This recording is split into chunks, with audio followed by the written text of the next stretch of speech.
कौन कब गलत फहमी पाल ले कोई भरोसा नहीं है। किस बात का क्या मतलब निकाल ले कोई भरोसा नहीं है। गलत अर्थ निकाल कर हंस जैसे लोग भी बाज हो जाते हैं, और किसी फेंकने वाले का जिक्र कर दो तो बीजेपी वाले नाराज हो जाते हैं। बात को किसी भी तराजू में तोल सकते हैं, और कांग्रेसियों का डर तो इतना है कि प्यार से किसी छोटे बच्चे को भी पप्पू नहीं बोल सकते। कई बड़े बड़े अहिंसावादी लड़ने के आदी हो जाते हैं, और टोटी गुम होने का जिक्र कर दो तो बड़े बड़े समाजवादी भी उग्रवादी हो जाते हैं। किसी क्लेश करने वाली लड़ाकू औरत को दीदी बोलने की भूल हो जाती है तो कांग्रेस सहित सभी विपक्षी पार्टियां तृणमूल हो जाती है।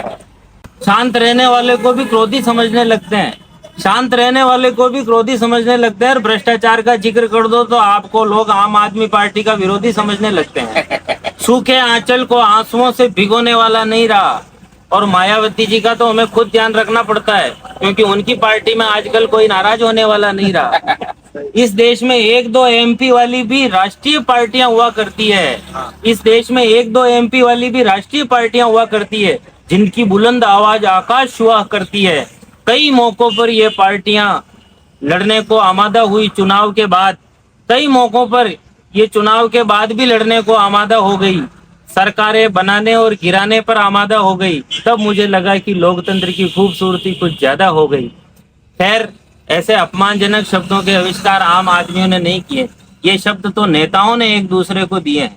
खैर, ऐसे अपमानजनक शब्दों के आविष्कार आम आदमियों ने नहीं किए, ये शब्द तो नेताओं ने एक दूसरे को दिए हैं। राजनीति के मंचों से अब सरेआम गालियां दी जा रही है, और आज की युवा पीढ़ी इन्हीं नेताओं से मार्गदर्शन पा रही है। वह दौर खत्म हो गया जब रिकॉर्डिंग के साधन नहीं थे, उसके बाद भी बोलने से पहले 10 बार तोला करते थे, और विपक्ष वाले राजीव गांधी को राजीव जी और सत्ता वाले अटल बिहारी वाजपेयी को अटल जी बोला करते थे। भाषा का स्तर इससे नीचे कभी गिरते नहीं देखा, भाषा का स्तर इससे नीचे कभी गिरते नहीं देखा, और हमने सभ्यता को आज से पहले कभी बिखरते नहीं देखा। दोस्तों, ये भाषा के स्तर पर मेरा राजनीति से कोई लेना देना नहीं है, किसी पार्टी से कोई राखी डोरे का संबंध नहीं है, और न किसी पार्टी से कोई दुश्मनी है।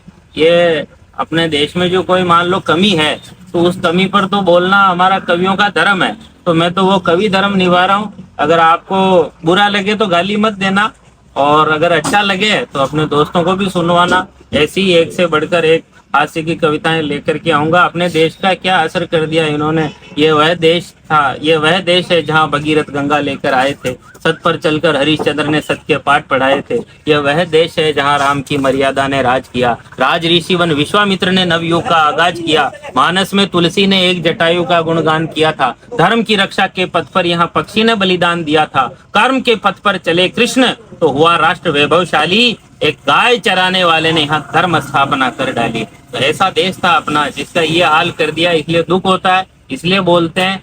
आप लोगों को भी दुख हो तो आप भी बोलो। जय जय श्री राम। मेरी चाय ठंडी हो गई।